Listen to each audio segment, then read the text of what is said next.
Helga Angelina. Jadi kita pengen tahu nih, sebetulnya gimana sih awal mula waktu itu Anda terjun di makanan sehat, akhirnya kemudian mendirikan Burgreens ini, seperti apa? Awalnya bermula dari pengalaman pribadi. Ya. Jadi dulu tuh waktu kecil aku sakit-sakitan gitu. Oh, sakit-sakitan. Oke. Banyak lah, jadi ada waktu itu tuh asma, sinus, eksim, terus pokoknya dia karena mamaku dokter. Banyak juga sakitnya ya? Oh lumayan, banyak banget gitu. Oke. Dan karena mamaku dokter, jadi ditreatnya dengan pharmaceutical medicine kan. Jadi dari kecil tuh aku inget sampai sekitar 15 tahun.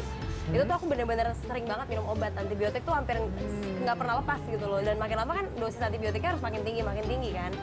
Nah, semua pharmaceutical medicine itu kan ada efek sampingnya.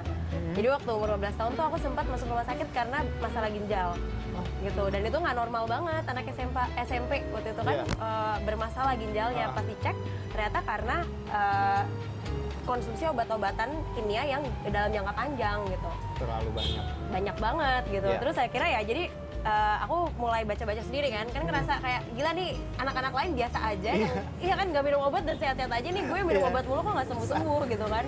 Terus akhirnya ketemu waktu itu buku Food Combining karangan Andang Gunawan, itu food combining pertama di Indonesia deh seingatku. Dan sejak pokoknya pas baca itu tuh terinspirasi banget lah, oh ternyata badan kita tuh bisa melakukan self healing, nyembuhin diri sendiri asal kita ngasih makan atau ngasih bensin ke tubuh kita dengan makanan-makanan yang bersifat basah. Ya? Iya, yang tepat gitu. Dan di situ tuh dia bilang makanan yang sehat itu adalah makanan yang mudah cerna, jadi berbasis nabati dan sebisa mungkin fresh, seger. Maksudnya jadi nggak semuanya cook, harus balance, 50% harus raw, 50% cook. Jadi artinya membunuh penyakit dengan senjata yang tepat, yaitu makanan sehat seperti tadi. Nah, pola pikirnya tuh bukan membunuh penyakit, tapi mengisi bensin badan kita. Jadi menutrisi badan kita supaya badan kita tuh punya kemampuan self healing, nyembuhin dirinya sendiri. Kalau obat kan membunuh penyakit, tubuh kita yang nyembuhin diri sendiri. Gitu. Terus ya waktu itu awalnya aku jadi passionate banget kali ya tentang healthy food, dan aku sendiri waktu itu memutuskan jadi vegetarian. Waktu itu tahun berapa? Itu tahun berapa ya? Umur 15 lah pas SMP. Lama juga. Lumayan. Ketika anak-anak seumuran Helga waktu itu makan apa aja, dan akhirnya Helga memutuskan untuk jadi vegetarian di situ ya. Ya waktu itu agak ini juga lah, agak aneh sih memang buat orang-orang pada umumnya gitu. Cuma akhirnya mereka yang udah kenal kan, akhirnya dari awal ngomong mulu jadi bodo amat gitu kan mereka kan. Ya, yang penting kita nggak ngerepotin gitu. Terus aku sempat kuliah di Belanda, kuliah dan kerja. Terus ketemu namanya Max yang menjadi partner sekarang suamiku. Nah dia emang hobinya tuh masak gitu. Tapi chef juga dia? Enggak juga, dia orang finance. Anak finance, tapi dia nggak suka finance sebenarnya gitu. Benci angka ya? Kurang suka. Kurang suka. Terus ya udah akhirnya dia emang dia sering banget masak buat makanan anak-anak satu kosan gitu. Jadi kita tinggal berdelapan, terus dia yang masak terus. Sampai akhirnya dia mulai karena kita mulai pacaran gitu kan, dia mulai tertarik untuk exploring vegetarianism gitu. Kenapa sih orang-orang mau jadi vegetarian? Nah dia tuh researchnya yang lebih, karena dia backgroundnya data analis, dia researchnya jauh lebih heboh gitu loh. Yang kayak ternyata vegetarian tuh ada hubungannya sama lingkungan, sama animal welfare, sama climate change gitu. Nah akhirnya dia suatu hari mutusin volunteer di Robot Restoran. Terus dia jadi vegetarian dalam satu malam gitu. Tadi dia baru makan apapun, kayak pemakan semua makanan semua makanan yang ada dia pasti pernah makan gitu. Terus akhirnya kita setelah dia beberapa bulan volunteer di situ, kita jadi ngobrol kan. Kayak pingin ngelakuin sesuatu yang sesuai dengan passion kita. Terus pengen contribute juga gitu ke lingkungan di sekitar kita, ke komunitas, ke society gitu kan. Jadi akhirnya ya muncullah ide Burgreens. Dan akhirnya Burgreens berdiri di tahun 2013. Jadi kita balik dari Belanda tuh 2013 pertengahan tahun, terus langsung ngegarap. Konsepnya kan emang udah di kepala kan, karena udah ngobrol-ngobrol gitu. Sebenarnya udah dari setahun sebelumnya sih kita ada idenya.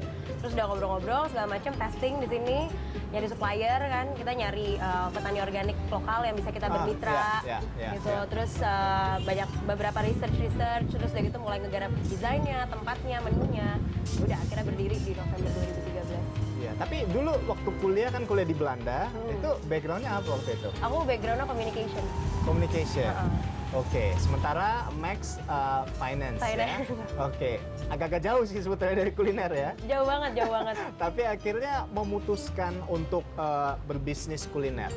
Apa waktu itu triggernya akhirnya untuk oke, gue harus terjun di kuliner nih sekarang nih, gimana tuh waktu itu? Waktu itu kan karena balik lagi ke passion kita ya, si Max kan emang suka masak dan aku sendiri sangat passionate tentang healthy food.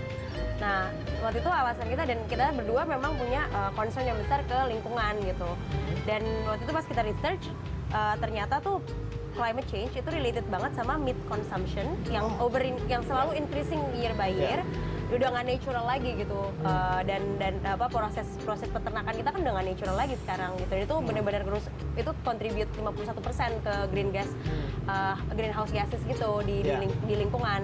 Terus yang kedua kita juga mau kayak ngasih social messages gitu loh tentang makanan.